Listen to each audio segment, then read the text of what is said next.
lovely to have you. Lovely to have you here. I also know that Debbie Weissman has said she would like to join us from Jerusalem, from Israel, and also Pavel Bagar from Prague. Both Debbie and Pavel have. Pavel is the immediate. He's the second vice president of the International Council of Christians and Jews, and Debbie is one of the past presidents of the International Council of Christians and Jews. Facilitating our meeting, our gathering, is Jenny Chalmers, and I'd just like to introduce you to Jenny. Jenny, lovely to have you here with us. Thank you for volunteering. Well, actually, Ron and I said, why don't you do it? And you were very gracious to say that you would. Let me introduce Jenny to us. Jenny is an Anglican priest and is the vicar of Taupo in New Zealand. And Jenny, forgive my pronunciation. She's also Vicar General of the Anglican Diocese of Waiapu. She's co-chair of the Uniting Churches of Aotearoa, New Zealand, a member of the Anglican General Synod. Her undergraduate degree is from the Melbourne College of Divinity. She holds a master's degree in Jewish Christian Relations from the Wolf Institute in Cambridge and is a member of the Council of Christians and Jews for nearly 30 years. And she's been a member of the Australian Council of Christians and Jews executive for the last, at least for the last 10 years. It kind of feels like a lifetime, Jenny. You're such a vibrant and insightful contributor to the executive. Jenny was the founding Christian co-chair of the Wellington Abrahamic Council, and she resigned from that when she took up a current appointment in the Anglican Church in Taupo, and continues as a member of the Wellington Abrahamic Council. So without me saying anything more, Jenny, can I hand it over to you, and I'll unmute our guests, both Emmanuel and Fred. Okay, Jenny, so over to you.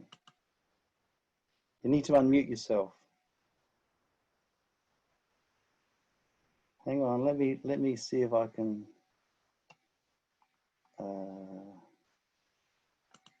You need to unmute yourself, Jenny. Got it at last. Excellent. Well done. I think we were playing kind of unmute tag there for a minute. I was hoping that you would say that I could not possibly have been a member of the Council of Christians and Jews for 30 years. You know, look far too young and all of that. But thank you very much, Michael. I very much appreciate this. So let me talk a little bit about how we're going to run this evening, and it is this evening in Taupo. And just so that you can understand my context, it's 6 degrees and raining. Both our guests are going to talk to us for a quarter of an hour each, and then I'm going to invite them to converse with each other for a short time. During that time, if you've got questions, could you use the chat on the right-hand side of your screen to put any questions, and they'll be moderated by Michael Traynor and Ron Honig and then sent on to me. So I'm thinking that it's probably going to take us about an hour. So let's begin, and I thought quite unscientifically that we might begin alphabetically. So I'll begin by introducing Rabbi Fred Morgan. Rabbi Fred Morgan was a lecturer in religious studies at the Bristol University before training for rabbinic ordination at the Leo Baeck College in London. After serving for 13 years as minister at Northwest Surrey Synagogue, he came to Melbourne in 1997 to take up the position of senior rabbi at Temple Beth Israel, where he currently holds the title of emeritus. He has been an honorary president of the CCJ in Victoria for 20 years, and he was also professorial fellow at the Australian Catholic University. In addition, he served the Union for Progressive Judaism in Australia, New Zealand, and Asia as a rabbinic mentor, carrying out duties for congregations across the region. In 2013, Rabbi Morgan was made a member of the Order of Australia for his work on behalf of the Jewish community and interfaith relations. He's married to Sue, and they have 3 children and 3 grandchildren. Rabbi Fred. Thank you, Jenny. And it's a pleasure to be with all of you today. Great to see Emmanuel there, my co-presenter. And also I'd like to thank David and Mark for the launching of Gesher, which we had, which was really outstanding. So I'm going to go straight into my talk. And I must say, I think it's remarkable that our whole story this afternoon starts from a single verse in the story of creation in Genesis. You'll recall that God creates Adam, the first man, and commands him to be fruitful and multiply, fill the earth, and master it, the chivshuha in the Hebrew, master it. And that's where the whole story begins, our story today. In 1967, which was a watershed year in so many ways, a scholar named Lynn White published an article in Science magazine entitled "The Historical Roots of Our Ecological Crisis." And in that article, Lynn White traced the source of the impending ecological crisis that humankind was already facing in his day. He traced it back to the Judeo-Christian reading of this very verse, "Be fruitful and multiply, fill the earth, and master it." That verse points to the role that humanity has as steward over the earth. But stewardship is a notoriously slippery idea. And Lynn White argued in his article that the Protestant spirit understood stewardship as manipulative, allowing for people to use the earth as they saw fit in order to fulfill their human dreams and aspirations and desires. Now, this reading, which White traces to Protestantism, basically argues that God gave the earth to us, to human beings, and then pretty much absented himself from creation.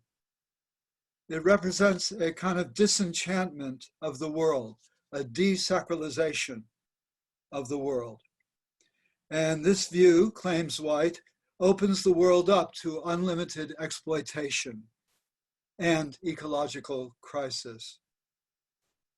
That article that White wrote back in 1967 had a tremendous impact and influence on theologians of the time. In fact, a number of theologians responded to it, many of them seeking to refute his rather Weberian theory about the Judeo-Christian roots of the ecological crisis. And so in effect, he started a process in theology which culminated in 2015 with Pope Francis's encyclical Laudato Si, and its notion of integral ecology, which was really an attempt to re-enchant the world, to identify the world once again with the sacred. Now, the response over these 5 decades since White's article has been rather slower and less energetic within the Jewish community. And that's because, surprise, surprise, not all Jews agree. They don't agree on how to understand that crucial verse in the book of Genesis, and with it, the roles of God and of humanity in relation to the earth. We read in Psalm 24, "The earth is the Lord's and the fullness thereof." But we also read in Psalms that God has made man a little lower than the angels and given us the earth to dwell on, thus seemingly putting us in charge of creation. To many Jews, it must be admitted, the earth truly is ours to do with what we will. Those Jews who tend towards secularism, who see themselves living in a disenchanted, desacralized world, will pretty much leave it at that. More traditional or observant Jews will often also see the world in this way, but with a crucially important caveat, and that is that their relationship to the world must be seen within the bounds of the ritual obligations, the mitzvot, which God has given us. And with that, the halakha, Jewish law. And there are a very small, admittedly, very small number of Jewish people, mainly those who have been influenced by Kabbalah, because Kabbalah is about searching for God's presence within the material world, and thus sees the world as a sacralized place, who read the verse as requiring us to see ourselves as qualitatively no different from the rest of creation. In other words, that small number of Jewish thinkers would argue that we have no intrinsic rights to use creation as we will. On the contrary, as conscious beings, we have the duty to protect the natural world from those who would exploit it. And this small group of thinkers often quote the passage which comes from the Midrashic collection on the book of Ecclesiastes, which reads like this. I'm sure many of you would have come across it. When God created Adam, the first man, God took Adam for a walk through the garden and said, "Look at my works. See how beautiful they are. For your sake I created them. Do not spoil and destroy my world, for if you do, there will be no one else after you to repair it." By the way, the word repair used in this midrash, of course, resonates with the popular mystical Jewish idea of tikkun olam, repairing the world or mending the world, which Emmanuel will mention in his talk, and which, according to this interpretation, has indeed been broken by our mismanagement. So the very world which we have broken through mismanagement, we must then repair through tikkun olam. So here is the rub. The notion of stewardship can be read in two opposite ways. We can read it in Lynn White's way, as implying ownership over the earth, and so our right to do with the earth more or less as we please, which he is criticizing, of course. Or we could read it in the opposite way as implying our responsibility towards the earth, to protect it, to tend it, to care for it, and to ensure its well-being. God gave humanity Torah, but he also gave humanity the intelligence with which to interpret Torah. But that's not so simple. And this whole clash of interpretations over the word stewardship is a great example of the truism that the Bible can be used to promote virtually any ideological position, black or white. Note that illustrious rabbis were quoting Torah on both sides of the Mason-Dixon line during the American Civil War. They used it both to defend slavery and to attack it. And we're in the same situation right now with regard to environmentalism and that verse in the creation story. Well, the Jewish response to White's thesis was perhaps less energetic and slower in coming than the response from the Christian world, but it did come. There's a scholar named Jeremy Cohen who wrote a whole book directly to refute Lynn White's thesis, but that book didn't appear until about 20 years later, in 1989. A year earlier than that, in 1988, Ellen Bernstein, who Emmanuel will also be mentioning, founded the first Jewish ecological group or association, which she called Shomrei Adama, protectors of the earth. The major American environmental organization, Coalition on the Environment and Jewish Life, was founded in 1993. I mention these institutions because institutions are the proof of existence among the Jewish people. Unless you have a board of management, you don't really exist within Judaism. Alongside the emergence of these institutional expressions of ecological awareness in the global Jewish community, there were individuals who pursued a more responsibility-oriented understanding of stewardship.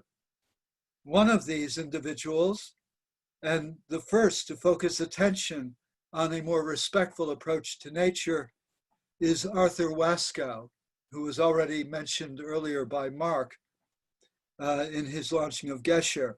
Arthur Waskow is 87 years old, still going strong, I believe. But I can recall the excitement I felt when I first read his book, God Wrestling, which was published in 1978. In that book, God Wrestling, which I highly recommend, Waskow talks about his involvement with a chavurah, or a fellowship, that sought to bring a deeper appreciation of Torah into their everyday lives through intensive study and discussion. And one of the topics which really hits home in the book is the topic of Shemitah, or the sabbatical year.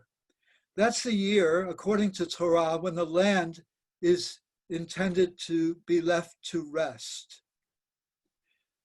The Chavurah group that Waskow was involved with discussed this passage for a full day, and by the end, the group had come to realize that this discussion of Shemitah, of the sabbatical year for the land, was not only about the land of Israel 3,000 years ago, or even about the land of Israel today. It was actually about the earth that they were living on, how to steward the earth properly, how to care for it and treat it as having, as it were, a personality all its own. Waskow's description of their mutual journey to deeper ecological awareness and action is truly remarkable. His later book, Seasons of Our Joy, which was published in 1982, sought to build on these insights by restoring the links between the Jewish festivals, which had been heavily historicized in Jewish tradition, and the rhythms of the natural world.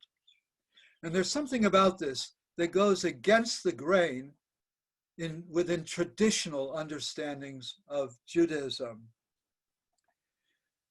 Waskow was, I believe, the first in the post-World War II era to focus attention on Torah mitzvot, like the Shemitah year, the sabbatical year, in order to create a Jewish version of what Pope Francis later called integral ecology, our intimate, interdependent relationship with the natural world, all of us and it being as one God's creation. And so our role as stewards here on this earth to protect God's gift of nature. You can hear echoes of mysticism as I talk about this task that Waskow presented to us. I think it was in parallel with the development of scholarly interest and awareness in Jewish mysticism, in Kabbalah, that an ecological understanding grew. Another charismatic mystic who played a leading role in raising ecological awareness in that period was Zalman Schachter Shalomi, Zichrono Livracha, may his memory be a blessing. Shalomi was overtly a Kabbalist. He was right out there with it. He was also a Sufi. He was the spiritual elder of the Jewish renewal movement. And it was Schachter Shalomi who focused attention on our eating habits and our relationship with animals, which is very much a part of environmentalism. It was he who came up with the idea of eco-kashrut, and that was in 1968. It's an idea, eco-kashrut, that was later popularized by Arthur Waskow and others. Building on the traditional Jewish food laws, which are called keeping kosher or kashrut, Schachter Shalomi extended them in an ecologically sensitive way. He said, we have responsibility for everything that enters our mouths. And so we should be aware of the conditions in which our food is produced, the treatment of animals, the sources of our water and our crops, and so on and so forth. I know this is very important to some of my colleagues, including Rabbi Karen Black. This expansion of kashrut also touches on other ancient rules, such as tsa'ar ba'alei chayim, the mitzvah to avoid causing pain to other living creatures, which comes from the book of Deuteronomy. Considerations of this mitzvah,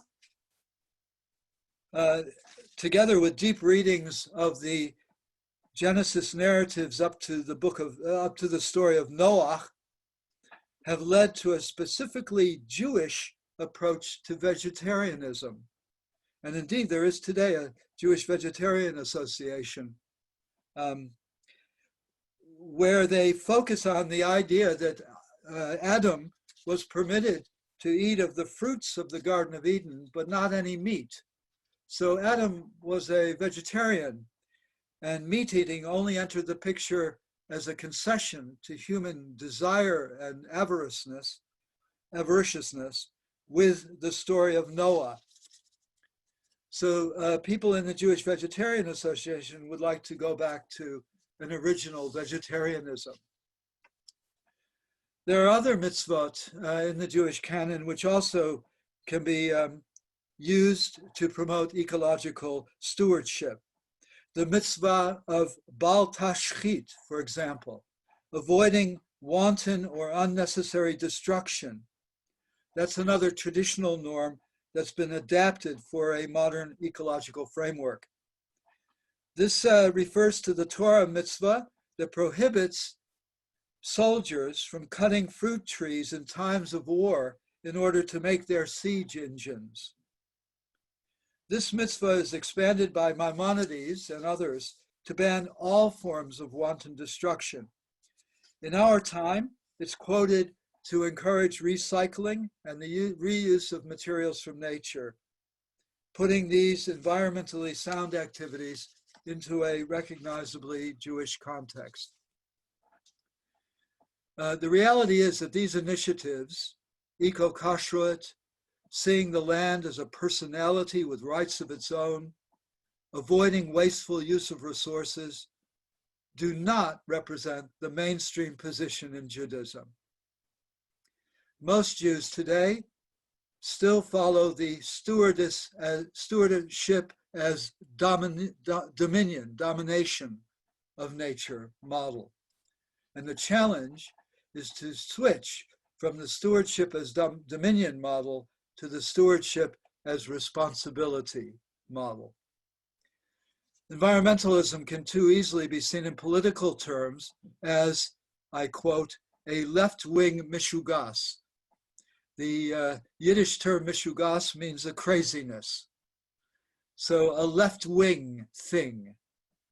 And I'm here quoting a phrase used by an Orthodox rabbi in Sydney who was trained in IT and who came to realize that climate change is one of our most confronting issues globally today.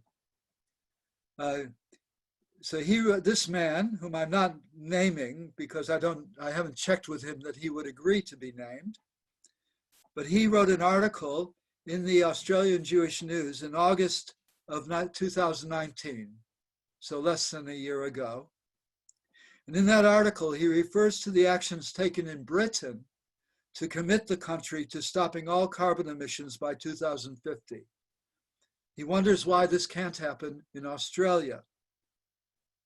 And he goes on to say, Britons, conservative and liberal alike, have come to realize that climate change is not just a left-wing mishugas that concerns tree-hugging environmentalists and delinquent school children, but it is a genuine issue that should concern all of us as reasonable, responsible human beings, no different to other basic issues like providing clean drinking water and health care. And it's really interesting to hear a very traditional rabbi expressing those sentiments, and very heartening as well. In 2015, as the Pope was preparing Laudato Si, Arthur Waskow and his colleagues at the Shalom Center in America were contemplating writing a Jewish statement on ecology and the environment. The rabbinic letter on the climate crisis was drafted originally by 6 rabbinic leaders from various streams of Judaism and released as a response to the Pope's encyclical. Within a month or two, it had been signed by over 425 rabbis. That must be a Guinness Book of Records record for any Jewish statement, to get that number of rabbis signing on one statement. It showed the depth of concern of these rabbis, as well as their sense that the Jewish community has drifted very far from its moorings in Torah, in which, as the letter says, justice and earthiness cannot be disentangled. In the letter, science is not treated as the master, but rather as a source of understanding, guidance, and strategies that enable us as religious beings to salvage God's earth. The letter says, we call for a new sense of eco-social justice, a tikkun olam that includes tikkun tevel, the healing of our planet. We urge those who have been focusing on social justice to address the climate crisis, and those who have been focusing on the climate crisis to address social justice. We need to find ways, the rabbis say, to enable the earth to celebrate its sabbatical, to rest. In order to do this, we are bidden to take action, social, political, and economic. And here's my understanding of that rabbinic letter. The welfare of the earth and the welfare of human beings, including the poor and the destitute, refugees, and those fleeing devastation, are inextricably bound together. Our mistake for so many centuries has been to think that we can separate them out from each other, allowing the forces of the market to determine our relationship to the earth, and salving our social consciences by caring for the victims of these very forces without addressing the underlying causes of their victimhood. The victims include those of future generations, God forbid our own children or their children, who can easily be dispossessed by the crisis in our climate. This Jewish view provides the bridge, the gesher, to coin a phrase, that links Jews to all humanity. We live together in an integral ecology, as Pope Francis puts it. We all share the obligations of stewardship within creation, but each of us is obliged to seek the path to that realization within our own tradition. And it takes courage and a willingness sometimes to stand apart from the crowd to do it. Thanks very much for listening. So much, Rabbi Fred. Thank you so much. And thank you for all of those who are busy writing questions and observations, and we'll come to those after Emmanuel. And we've got a greeting from Israel, from Debbie Weissman in Jerusalem, and she's saying a warm hello to us, and we're saying a very warm hello back to her. How I wish I was there at the moment. So let me introduce Emmanuel to you, having just flicked that off. Dr. Emmanuel Nathan is the Senior Lecturer in Biblical Studies and Comparative Theology at the Faculty of Theology and Philosophy at the Australian Catholic University. He's the author of Remembering the New Covenant at Corinth and was named the inaugural Monsignor Professor Dennis Edwards Visiting Scholar to the Laudato Si Research Institute at Campion Hall, University of Oxford. He's engaged in interfaith and ecumenical dialogue. He's a member of the Australian Council of Christians and Jews and of the Anglican Roman Catholic International Commission. Emmanuel, welcome to you. Thanks very much, Jenny, and hello everyone, and my thanks to Rabbi Fred Morgan for such a beautiful presentation, which I hope to complement, and the inadequacies of the presentation will only be my own if it pales in comparison to his excellent presentation. I think there's a lot of overlap with what Rabbi Fred has presented. I have a PowerPoint presentation to share with you, and like Mark Walsh said earlier, if you have the speaker view on Zoom, you will be able to benefit from seeing that PowerPoint in a much bigger format. So without further ado, let me share my screen with you and hope that you are seeing it. There we go. Now, I thought I would, and maybe Fred is chuckling at this, but I thought I would come back to an alliteration that I tried to sell to my colleagues for this particular conference.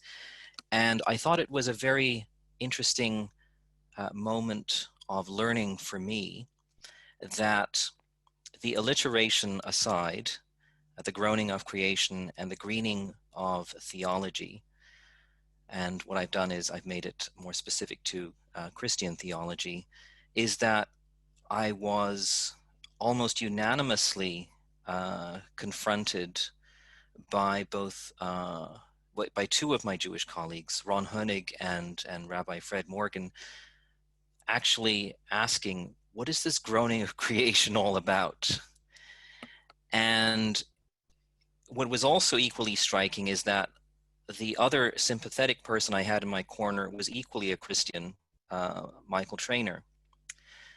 And so that's how we ended up with God's Gamble with Creation, the greening of our theologies. And I think that's a great, wonderful synthetic way of presenting the challenge that we have in eco-theology today.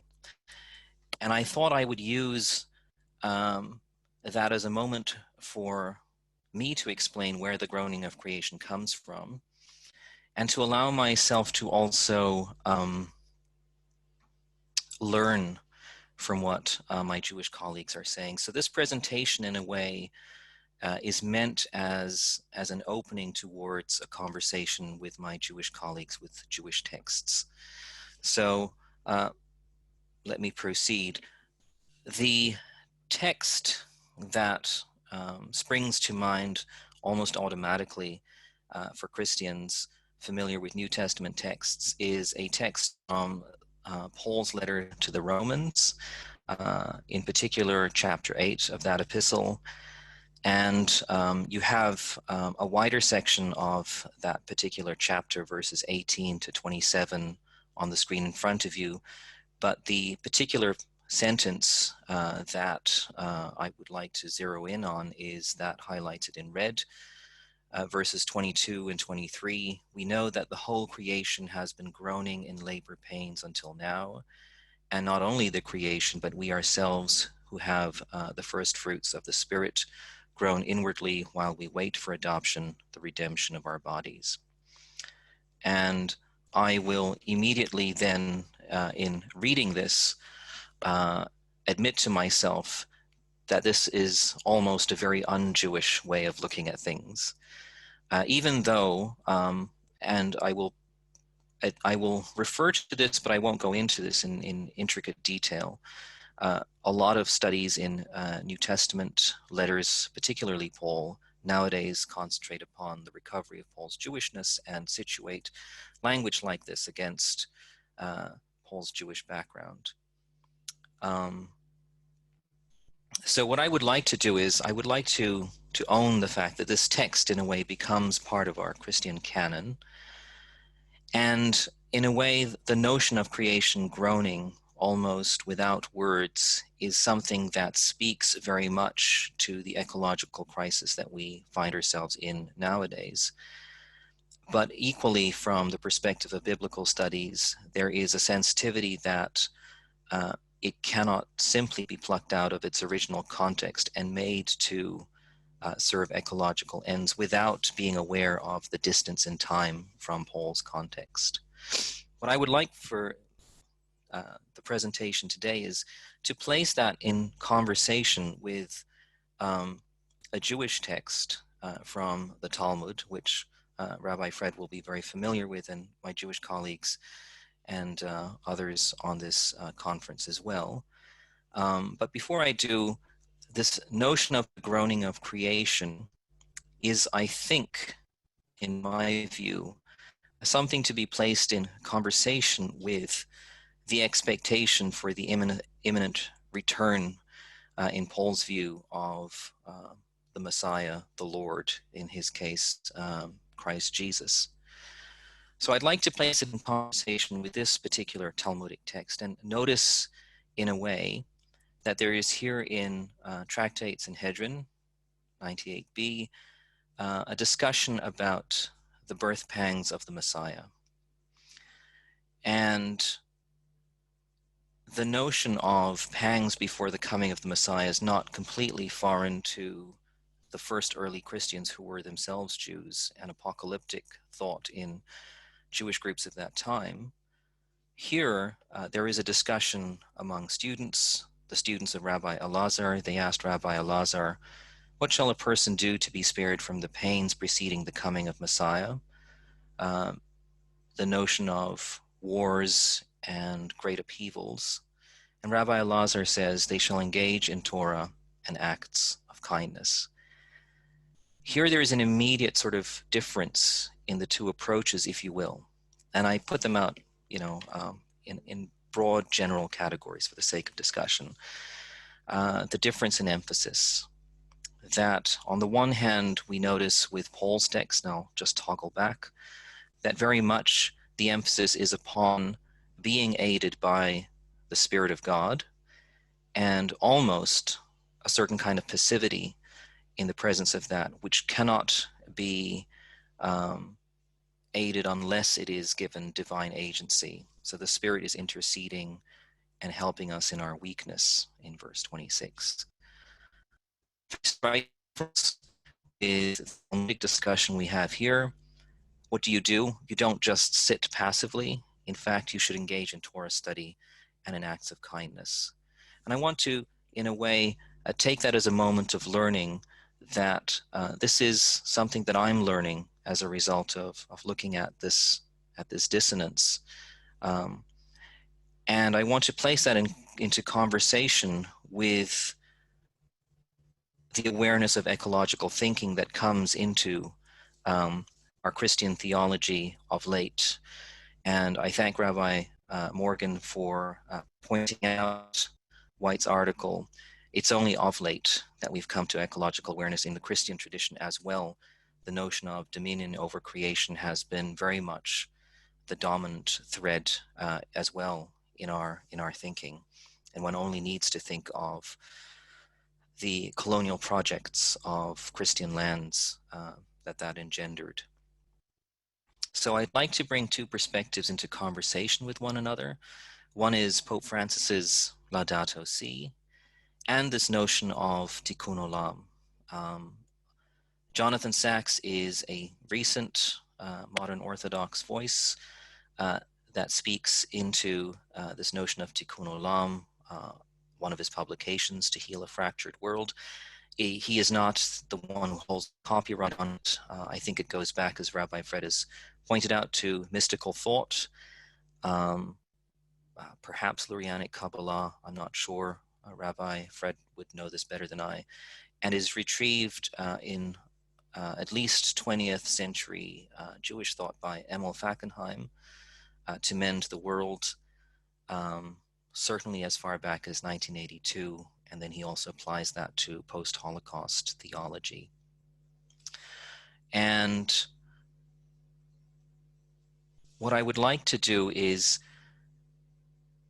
there is this awareness in a way that comes about in Laudato Si, that is the journey of a very long, let's say, move or transition in our own Christian thinking, Catholic thinking, especially where this notion of seeing the world, discerning what needs to be done, and then moving towards action becomes a motor towards our transformative praxis in the world. The idea of see, judge, and act can be traced back to a Belgian cardinal just before the Second World War, who was very instrumental in a social movement called Catholic Social Action. And this gets taken up, or at least given a papal warrant by John the 23rd in his Encyclical, which he writes as the Council, the Second Vatican Council is in session, actually affirming that one can use this model of seeing, judging, and acting.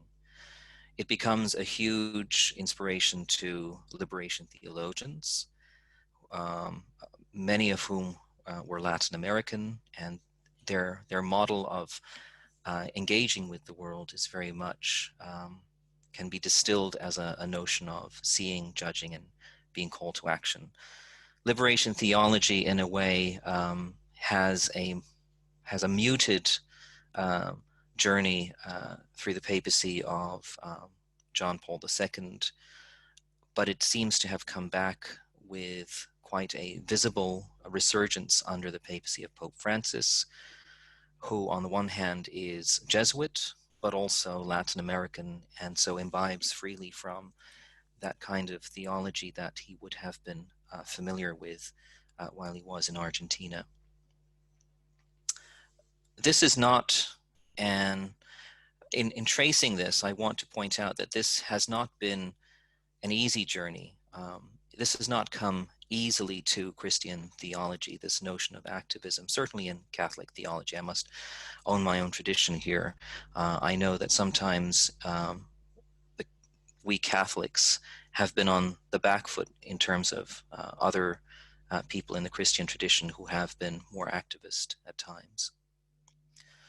I'd like to place that into conversation with these two terms that Rabbi Fred has pointed out, and I bring up in my contribution to the Gesher volume, Tikkun Olam, the notion of repairing the world, which I'd like to kind of place side by side with the other mystical notion of Tzimtzum, which, for the benefit of those not familiar with this term, is a Kabbalistic idea of God making space for creation.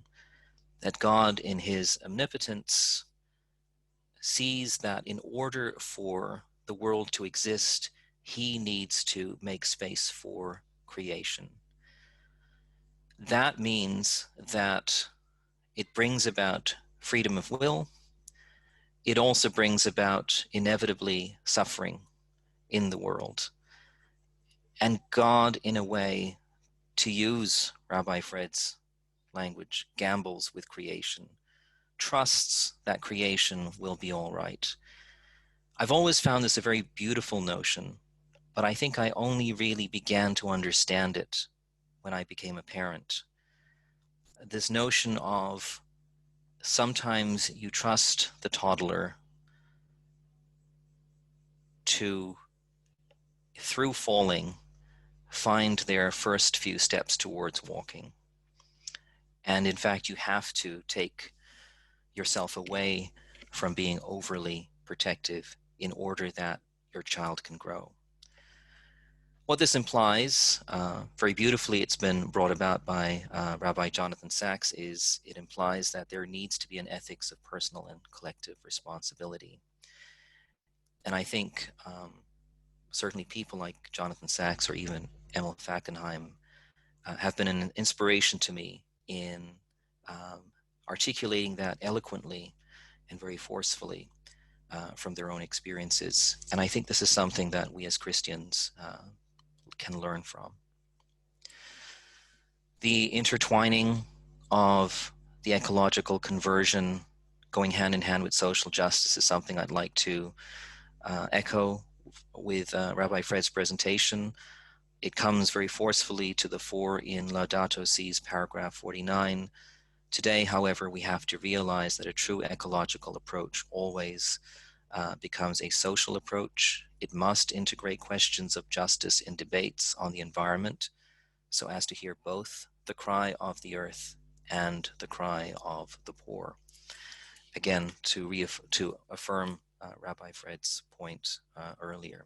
And I think it's lovely to see how Fred reads Christian texts and I have the privilege of reading Jewish texts, and there's this interreligious learning that is going on in this conference. The greening of our theologies on the Christian side, I'll just pick up one element from Laudato Si. Tucked away in one of the many paragraphs is one that I love a lot, paragraph 227, that Francis points out that we can stop and give thanks to God before and after meals. And even though we have a whole litany of blessings in our tradition, in the Catholic tradition, I must say that I have not been a very, I've played hard and loose with a lot of the commandments, my Catholic mitzvot.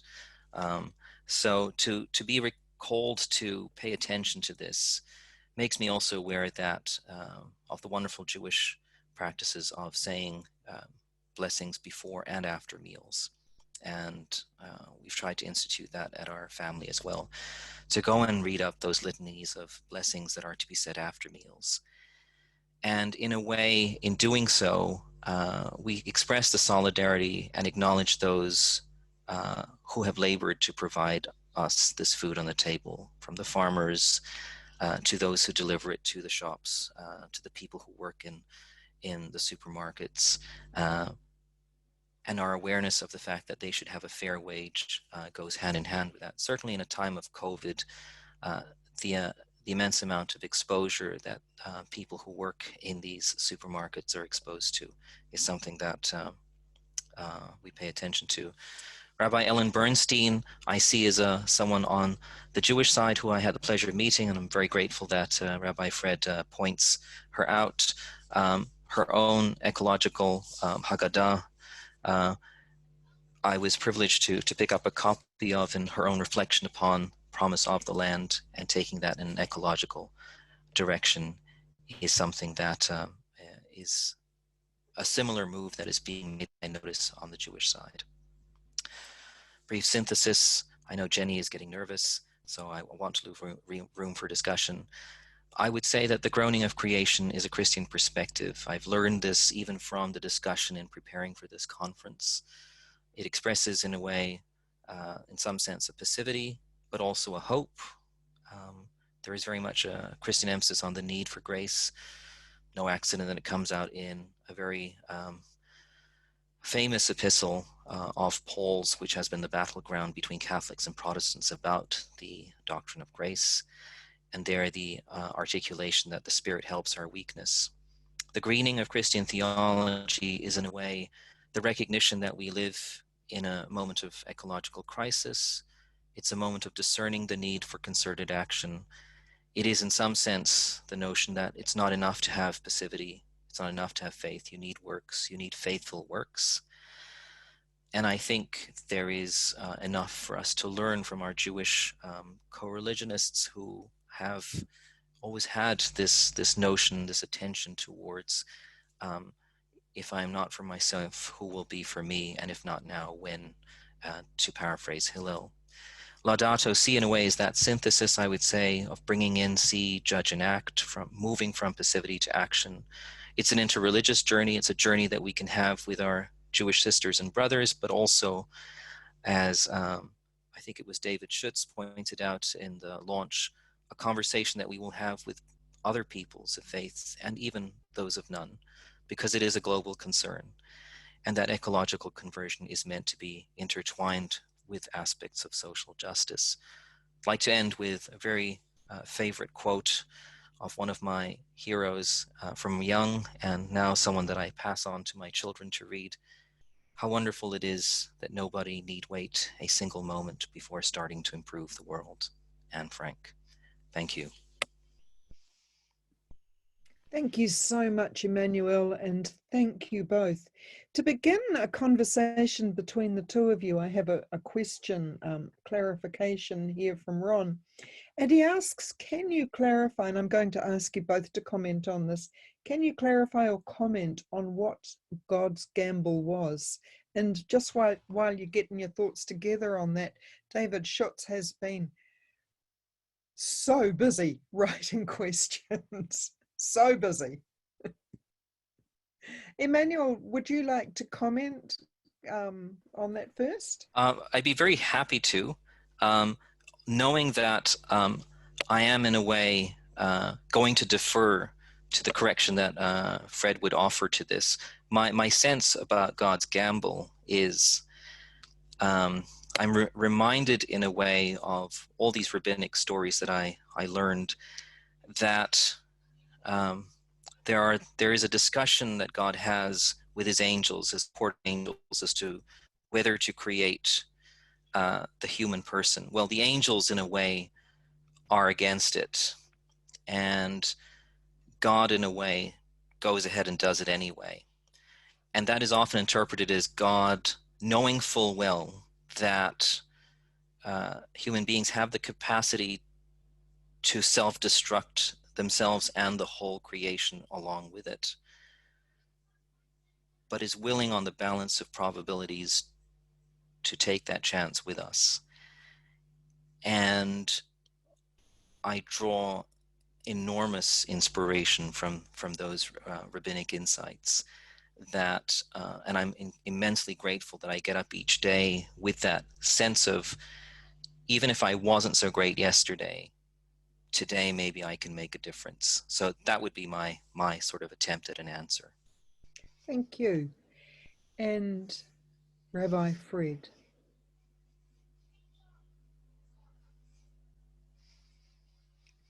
Need to unmute? Oh, he might not be. He needs help, I think. That's where Michael Trainer comes in. Sorry, let me just check. Sorry, Fred. Here I come.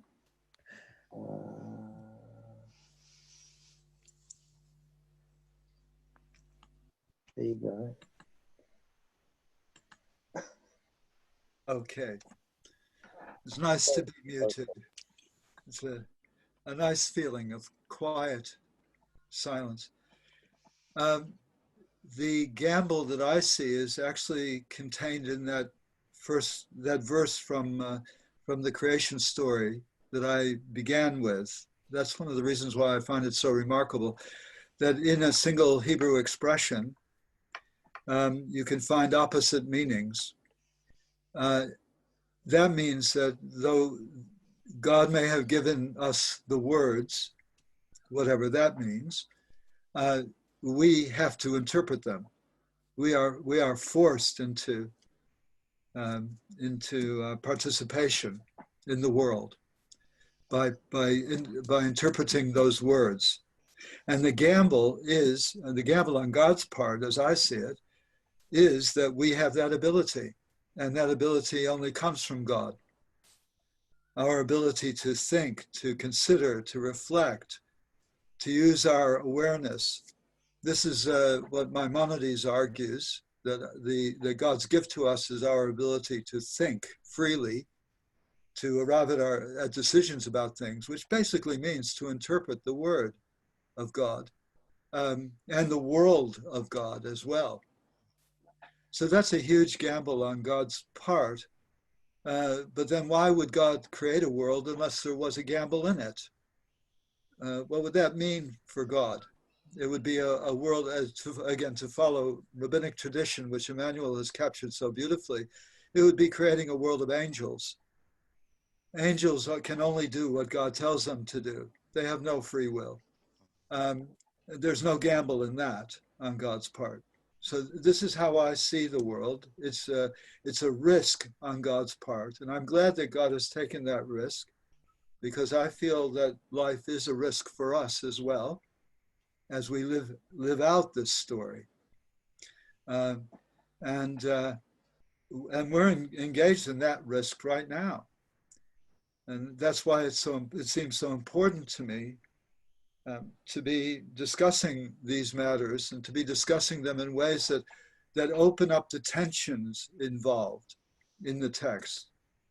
It's not just to present one point of view, but to present, that's what I've tried to do here. In the spirit of Joseph Soloveitchik, I've tried to present this as a contrast of views, to try to live with the tension, to carry the tension with us.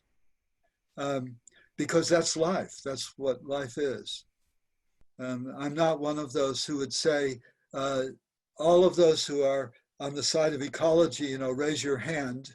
That's correct. And all of those of you who are into dominion over nature, you can leave the room now, because that's denying a large part of humanity the opportunity to engage in the discussion. So I want that discussion, and that's what God's Gamble is about for me. I hope that's helpful. I hope it's helpful for you, Ron. David, I've picked one of David Schutz's questions from his very many questions. And it goes like this, and hang on to your hats because there are long words in here. The eschatological goes hand in hand with the question of enchantment. To what extent are we able to validly recognize in our religious traditions the ecological crisis, including the pandemic and bushfires, an eschatological experience? Or is this also too much of enchantment for us in our closed world system? And Michael Trainer adds on to this one other question: the relationship between the ecological crisis and the openness to preparedness for eschatology. So, just a little something. Emmanuel, you're laughing too. Do you want to start by answering this? I can try. The only thing is I worry that I will make it more complicated, because there's a number of trigger terms there that I've been thinking of as well. One is this notion of enchantment and disenchantment. I'm reminded of one of my professors who tried to point out that in a way science has robbed us of enchantment with the world. We become disenchanted because everything becomes explainable. So the knowing that salt is a chemical substance takes us away from the metaphorical understanding that you need salt for taste, and its poetic understanding of the world. So we've lost a way of being enchanted by the world. And I wonder if part of what David is asking is that with COVID, which is in many ways a virus and can be scientifically explained, there was also this tension of it was also we were not able to explain how it originated. Our science in a way could only take us this far. And we found in a way presence in the absence. There was in a way a glimpse, as it were, of transcendence, both in terms of how frightening it is, but also a transcendence of human solidarity that comes about in terms of communities that emerged in lockdown, of trying to be together through it all. Even when I look at this panel of people, we are connected even though we can't travel. There's that, but there was also the other sort of enchantment in a way that we saw how the world would have looked without the burning of carbon fuels for a moment. We had a Sabbath, as it were. Eschatologically, my own sort of worry there is very often people were asking the question, are we living in apocalyptic times?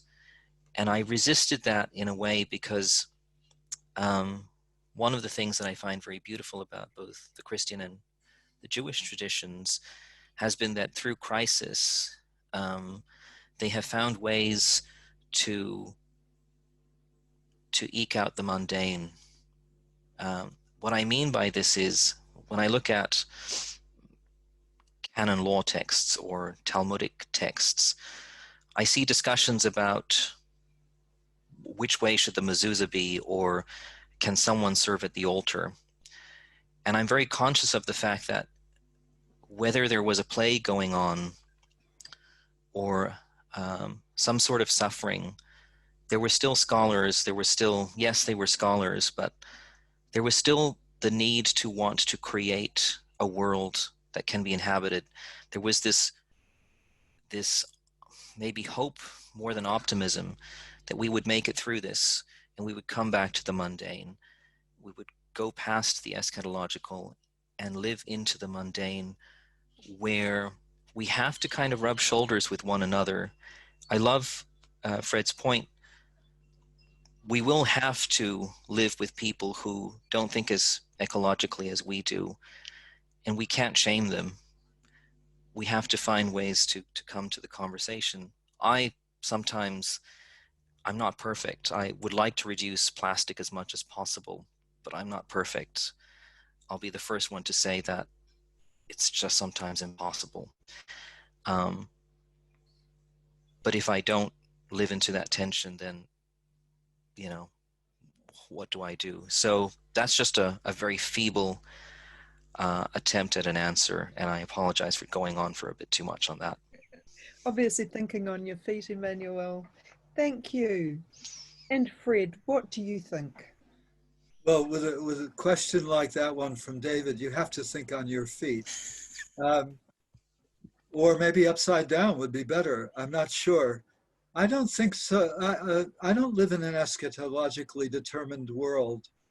It's not I don't see it as my responsibility to worry too much about the eschaton. I live in this world. I just live in it, you know, and I do what I can. But I do see this world as an enchanted place, very much in the way that Emmanuel was describing so beautifully.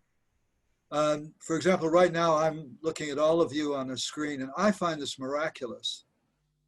And when I say that, I don't mean that there's not science behind it. Of course, it can be explained scientifically. It doesn't make any sense to me when my IT friends do explain it scientifically, but there it is. They understand it. But that's not what I'm referring to. And I'm not using the word metaphorically either. You know, as we sometimes say, you know, that's an amazing thing, something unexpected. I mean, it really is a miracle.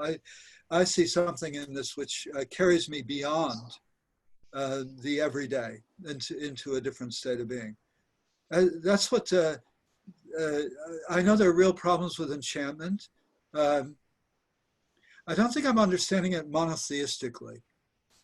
To a monotheist, enchantment is a dangerous thing because it's tied in with idolatry and seeing gods and divine powers at work in the world, and even God at work directly in the world. And I think that's in itself idolatrous. So that's not kind of what I meant by enchantment. I do mean it more in the, I guess, the Weberian sense. I think if we live in a world that's totally disenchanted and has no sense of the divine in it, we've got a big problem, because there's no reason really not to abuse the world, you know, not to use it for our own ends. And a lot of people do argue that way, I think. Or if they don't argue that way out loud, they certainly feel it in their hearts. And so I think we have to have a sense. It would be good for us to have a sense that there's something about the world that is beyond human touch, beyond human reach, and however we deal with that, I think that's very important. And like Emmanuel, I don't always store my plastic and take it back to Kohl's or wherever either properly. But I'm not going to beat myself up about that, because there are many of us and we all do what we can do. and we do our best, and that's all we can hope for. Fred, thank you so much. And I think this is absolutely miraculous too. And I was just reflecting that if we hadn't had COVID, we would never have got so good on Zoom as we've had to get so quickly. I'm going to finish with another international question. Philip Cunningham put it up, and I do want to thank you all for all the questions and the options and the reflections you've been putting up in the chat room, because they've just been so stimulating, and it's been so difficult to choose which ones. But my last question comes from Philip Cunningham, and then I'm going to add what Pavel Bagar has added on to that, so it's truly international. I wonder if Paul's approach is totally passive. After all, his life's work was to bring ex-pagan Gentiles into community with eschatological enthusiastic Jews as an evidence of God's inbreaking reign. That took a lot of work on everybody's part. And then Pavel responds with, to follow up with what Phil Cunningham wrote, I wonder whether hope itself does not already imply some activity. In that sense, the passivity of Romans 8 would be more in line with what, for example, Deicism refers to in wuwai, that is, letting go of things, not trying to interfere and control. Oh, Fred, this would be right up your alley. Because it uses a strange word from some other person's language. Wuwai. I don't know that one at all. No, Taoism, yeah. Actually, I like that. I kind of like the idea of acting without attachment. You know, the whole point about in Buddhism is not to stop acting. That was Jainism. Jainism taught total passivity. Buddhism taught you continue acting, but you do it unattached. That's how the Dalai Lama does what he does, and does it so magnificently, because he can detach in that way. It doesn't mean there's not a stake in what he says. It matters. You know, he cares about what he says, and what he does, but he cares in a way that's different. I think there's a lot to speak about in that. Sometimes I wish, you know, Jewish people have a reputation for being very passionate. We throw our arms around a lot, and sometimes I think perhaps it would be better if we were less passionate in that way, but always equally passionate in the depths of what we're saying and doing. You know, that there was less outward passion, less display of passion, and more passion just within. I admire people who can do that kind of detached activity, and I think there's a lot in that. You know, there's a very thin line, I think, between being passionate about something and being fanatical about something. Ties in with what I was saying before. And I think if we can be passionate without being fanatical, if we can detach maybe a bit, then we can deal with others in a better way, in a more accepting way, a more understanding way. That's a nice goal to aspire to. Thank you so much. Thank you. And Emmanuel. Yes. Look, Phil's absolutely right. And my joy at seeing Phil there is not just to see him and be reminded of having known him from my Leuven days and having seen him recently in San Diego, but also my knowledge that Phil would be the one to ask this question. And he's absolutely right. So studies in Paul are far more nuanced than how I've presented it. And I stretched the argument a little that on a surface reading, it might read like total passivity. The recovery of Paul in his context would indeed show that it's not entirely passive, that he had a much more active understanding of our own involvement. That's also the trend of seeing the Jewish contours of Paul's thought much more present. What I will perhaps say is his language has also been used in scholastic and then eventually theological thought at some points of just being about faith, sola fide, and only about grace. And our own human activity in that was almost seen as too Pelagian, if you will, in the great debates that come about afterwards that in a way use Paul as springboards in another context. So it actually is violence to Paul's thought. What I would say with Phil is that a person like Francis is coming back in a way to a very Pauline idea that you need that fusion in a way of both an an awareness that you need God in your life, but also that you have that ability to do that. What I will peg on to this is that I perhaps haven't said enough about the notion of sacramentality and incarnation. Fred's mentioned something that enchantment in a way can sometimes be a little idolatrous, and I think Christian tradition gets right into the murkiness of that in trying to articulate that in and through the materiality we can see God, and we have in a way the tools to think that because we have something like the incarnation where God enters into our story in a very immediate way.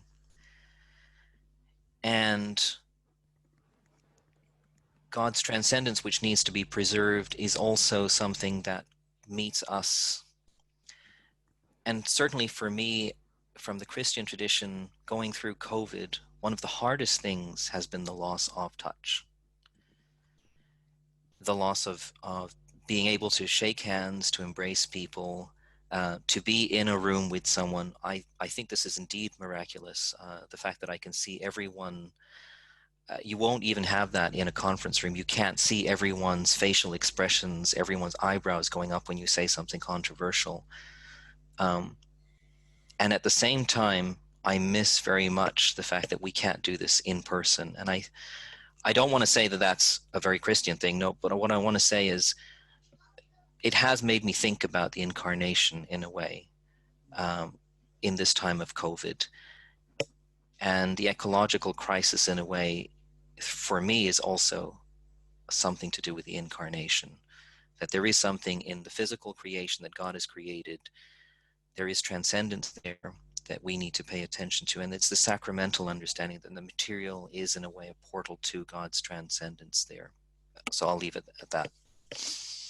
Thank you so much. And I want to thank all of you who have contributed questions, observations, and all of you who have watched. It's been the most stimulating hour and a half. It's just been fantastic.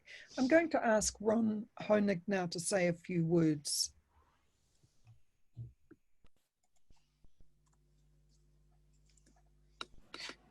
Thanks, Jenny.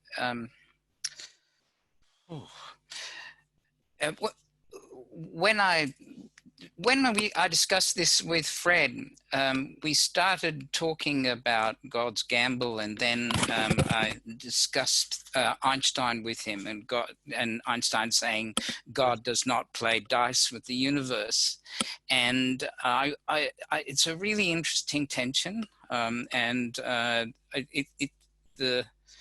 the discussion has brought out the beauty of this concept of God, or God standing aside from her creation, in order for her creation to live as well as it may. And historically I've seen this as God seeking some weakness, God saying, I can't do this all, I can't change my creation must go its own way. And the problem with that is it can be very, very destructive, or it can be very, very beautiful. And today, the discussion about it was extraordinarily beautiful. And what an interesting thing to try to listen to Emmanuel and Fred at the same time as I'm reading the chat. And so there's such a bombardment. So I think this conference, in inverted commas, started because we couldn't actually have a conference. So what we decided was, let's take advantage of this electronic miracle. Let's take advantage of this electronic miracle and give birth to something new. And I was amazed in these texts that these men are talking about birth in such a in such a knowledgeable way, appropriating female experience, and wanting at the same time to talk about a better future. So thank you very much, Fred and Emmanuel, very much for giving us this opportunity and this time together. It was wonderful. I just need to remind you that the Australian Council of Christians and Jews has its own website and invite you to go there. And we also have a very strongly functioning Facebook page, and we want you to go along and become members and contribute to it. And don't just put an emoji, say something. So thank you very much to the speakers, Emmanuel and Fred. Thank you, Jenny. Thank you, Michael. Thank you, Mark, for being the opening act. And thank you all for attending.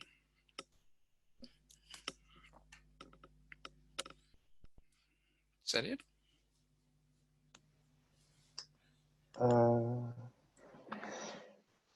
It's probably a word from me. Jenny, are you there?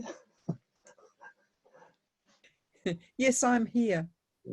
And I just want to kind of bring out our time to closure. Did you want would you like to have a final word there before I do that? No, I think you can do it really well. Thank you, Michael. Jenny, I just want to say thank you on our behalf. When Ron and I were working this through with Fred and Emmanuel, we wanted to ensure that there was at least some gender balance, a little gender balance. Anyway, Jenny, thank you for... And you thought of me immediately. Well, thank you for facilitating that. Again, I just wanted to acknowledge the presence of Debbie in Jerusalem and Pavel in Prague and Phil. I think it's coming up to around 2 a.m. Philadelphia time. And Phil, thank you. And there's been so many words of thanks to you. Again, just to affirm the thanks to Fred and Emmanuel for their wonderful input and the stimulating conversation that's generated. And this has been our pilot experience of doing a web conference. And we would be hoping that this would not be the last. In conversation with Phil, we're even talking about perhaps having an American, Australian, New Zealand experience, a conference that's kind of more regional, that makes it adds that little international flavour to it.